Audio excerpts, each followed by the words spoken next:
అందరికీ నమస్కారము.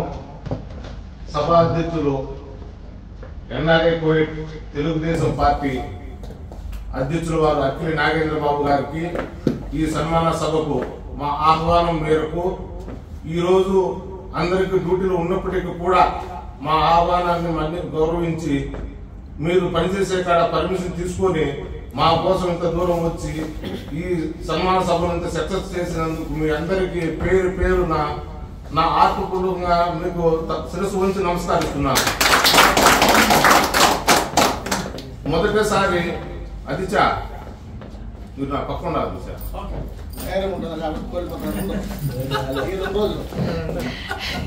మీరు నా పక్కన ఉంటే నాకు ఏదో ఎనర్జీ, మీరు దూరం పోతుంది ఎనర్జీ పోతుంది. నేనే మాట్లాడలేదు.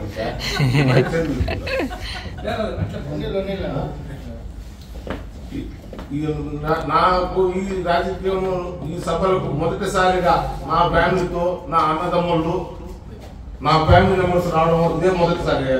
ఈ సన్మానానికి నాకు గౌరవించి నా అన్నదమ్ములు కానీ నా పెద్ద కొడుకు సుబ్బు ఉన్నాడు, సుబ్బు గారి వీళ్ళంతా రావడం కూడా చాలా ఆనందకరం. ప్రతి ఒక్కరికి నేను వాళ్ళకు ధన్యవాదాలు చెప్తున్నాను. ఇప్పుడు నాకంటే ముందు మాట్లాడిన వాళ్ళు ఈరోజు కథలు చెప్పుకుంటా వచ్చారు. నా దగ్గర కథ ఉంది. వీళ్ళేది మనకు సమాన సభ పిలిచి కథలు చెప్తున్నారే అని మీరు ఎవరు కోపడకుండా నేను ఒక కథ చెప్తా. విషయం ఏంటంటే, ఒక చేపలు పెట్టే వ్యక్తి సముద్రానికి వేటకెళ్తాడు. అతను నడి సముద్రంలో చేపలు పట్టేటప్పుడు సడన్ గా చుట్టుకుండా వచ్చి ఆ పడవ పంటి పడిపోతుంది. పంటి పడినప్పుడు పడవ ఒక పక్కకి వెళ్ళిపోతుంది, అతను ఒక పక్క వెళ్ళిపోతాడు. అతన్ని సేవ్ చేసేందుకు పక్కన ఒక పడవ పోతుంటే ఆ పడవ ఆ మనిషి వచ్చి సేవ్ చేసేందుకు, రేపు నువ్వు మునిగిపోతున్నావు, నువ్వు పడవ ఎక్కువ, నేను దీన్ని తీసుకుని కట్టని చెప్తాను అని చెప్తాడు. ఆ సముద్రంలో పడిన వ్యక్తి ఏం చెప్తాడంటే, నాకు దేవుడి మీద నమ్మకం ఉంది, నువ్వు నాకు అవసరం లేదు, నువ్వు వెళ్ళిపో, నాకు దేవుడు వచ్చి నన్ను రక్షిస్తాడు. వాడు వెళ్ళిపోతాడు. హెలికాప్టర్ లో పోతా పోతా సముద్రంలో ఒక మనిషి పడిపోయినాడే, చనిపోతాడే, వాడిని మనం బయటకు లాగాల అని హెలికాప్టర్ డౌన్ చేసి వాడికి తాడు ఇస్తాడు. నువ్వు చనిపోతావా, మునిగిపోతున్నావు, తాడు పట్టు నేను పైకి లాగుతా. కానీ లేదు, ఎక్కడు, నాకు దేవుడి మీద నమ్మకం ఉంది, దేవుడే వచ్చి నన్ను కాపాడుతాడు, మీరు వెళ్ళండి. మూడోసారి డైరెక్ట్ స్టేబుల్లోకి వచ్చి ఇంటి కూడా మునిగిపోతున్నావా, నువ్వు చచ్చిపోతావు, రా ఎక్కువ, నేను ఎక్కడో నాకు దేవుడి మీద నమ్మకం ఉంది, దేవుడు వచ్చి నన్ను కాపాడతాడు. ఆ మూర్ఖుడు అప్పుడు అతను ఏం చేస్తాడంటే, ఆ దేవుడి దగ్గర ఇతను మునిగిపోతాడు, ఎవరి మాట విన్నాడు, చనిపోతాడు, దేవుడి దగ్గరికి పోతాడు. స్వామి, నేను ప్రతిరోజు నిన్ను పూజించా, నువ్వు వచ్చి నన్ను కాపాడుతావు, లేక కథ పాతదేనా, దాని వెనక వేరే ఉంది, కొద్దిగా వెయిట్ చేయి. అప్పుడు దేవుడి దగ్గరికి దేవుడితో చెప్తాడు, స్వామి నేను ప్రతిరోజు పూజించాను, నన్ను ఒక పడవలో వచ్చి నన్ను నేను కాపాడుతాను వచ్చాడు, నేను వద్దన్నాను నీ మీద నమ్మకంతో. రెండోసారి హెలికాప్టర్ వచ్చాడు, అదే మాట చెప్పాను, నా వద్దు, నాకు దేవుడు ఉన్నాడు, నన్ను కాపాడుతాడు. మూడోసారి స్టేబుల్ వచ్చాడు, అదే సమాధానం, నన్ను నువ్వు ఎందుకు కాపాడలేదు స్వామి, నీ మీద నా నమ్మకం పోయింది, ఆ పడవలో వచ్చింది నేను మనిషి రూపంలోనే వచ్చినా, పడవలో వచ్చి ఎక్కువ స్వామి కాపాడుతాన్నా, నువ్వు నా మాట వినలా. రెండోసారి హెలికాప్టర్ వచ్చిన వాడిని కూడా నేనే, కానీ నువ్వు నా మాట వినలా.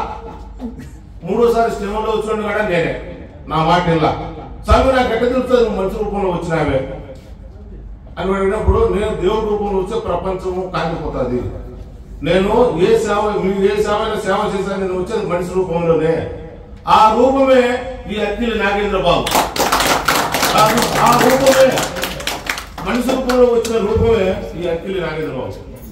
కానీ ఇతనితో సవాసం అయిన తర్వాత, ఇతరులతో నేను కలిసిన తర్వాత నాకు అర్థమైంది రూపం, దేవుడు పంపిన మనిషి మన అక్కిలి నాగేంద్ర బాబు గారు. నీ గురించి తెలుగు వచ్చి నాకు నువ్వు మాట్లాడి ఇంత కష్టపడి ఏసీలో కూడా సౌండ్ పడుతుంది, ఏం మాట్లాడాలో తెలియక కనీసం బయట తీసుకొని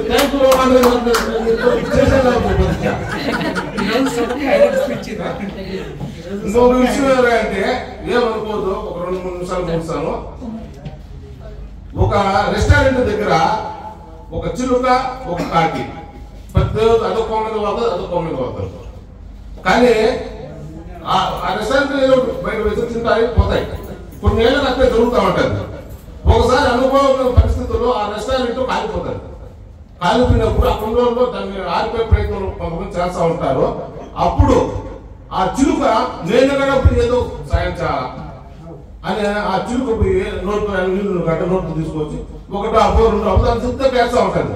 జనాలు ఆరిపోయే ప్రయత్నంలో ఉంటారు. కాల్చి కదలదు. అది మంట ఆరిపోతుంది. ఇప్పుడు మామూలుగా మంట పెద్దోళ్ళు నీళ్ళు పోసిన తర్వాత ఏమన్నా చిన్న చదువుకో ఏదో ఒక నిప్పు ఉంటుంది. ఆ డ్రాప్ ఆ నిప్పు పడచ్చేమో, ఆ మంట ఆరిపోవచ్చేమో అనే ఉద్దేశంలో ఆ చిలుక తన ప్రయత్నం తను చేస్తుంది. ప్రయత్నం చేసి అది ఒళ్ళంతా తలుచుకొని అది వణుకుతా ఆ శాఖకు వచ్చి ఆ మంట ఆరిపోయిన మళ్ళీ వచ్చి దాని కొమ్మ మీద అది వాడుతుంది. అప్పుడు కాకేముంది తెలుసా, నువ్వు పోయి నీ నోటు నీళ్ళు వచ్చి నువ్వు ఆ మంటను ఆర్పగలవా, నీకు తెలివి ఉందా అని కాకి నవ్వుతుంది. కొన్ని ఏళ్ళగా మనం ఇదే రెస్టారెంట్ మనం తింటున్నాం. నా చేతనే సహాయం నేను చేయాలా అని నేను ట్రై చేశాను. ఒక నిప్పు నేను ఆర్పగలవా అని నేను ట్రై చేశాను. కానీ నేను ట్రై చేసిన లిస్టులో నేను ఉన్నాను. నువ్వు వాళ్ళ తిని కూడా నువ్వు ఏది పోతే పోనీ లిస్టులో నువ్వు ఉన్నావు. నీకు నాకు తేడా చాలా ఉంది. ఏదైనా సరే మనం ట్రై చేయాలా అనే దాన్ని మన నాయన దగ్గర నేను నేర్చుకున్నాను. చిలుకుండే నాలెడ్జ్ కూడా మనకు లేదు అనిపిస్తుంది ఒక్కోసారి. అదే విధంగా నాగేంద్ర అన్న మనం ఏ విషయాన్నైనా అక్కడ ముందు పెట్టినప్పుడు ఐ విల్ ట్రై, నేను చేస్తాను అని చెప్పడం.